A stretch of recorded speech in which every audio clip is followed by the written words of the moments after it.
Assalamu alaikum guys. In this new series Laravel in 1 minute, inshallah I will explain a Laravel tip in just 1 or 2 minutes. I hope inshallah it will be helpful for you. So let's start. The first tip of today is the afterLast method for strings. So for example here, imagine I have an email, right? And the email is ahmed@mail.com, and I want to get the mail provider for this user.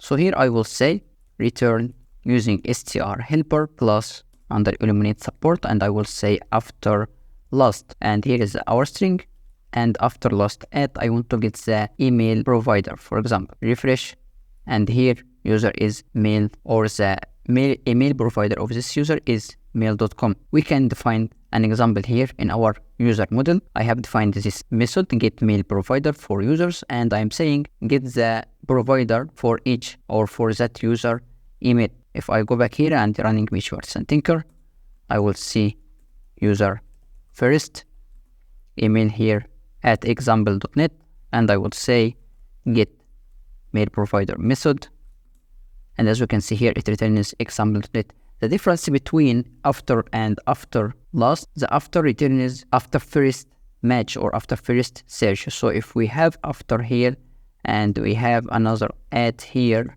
back and refresh, as we can see it returns after the first at, but after last it returns after last result. So here's quickly our first step. See you in next video.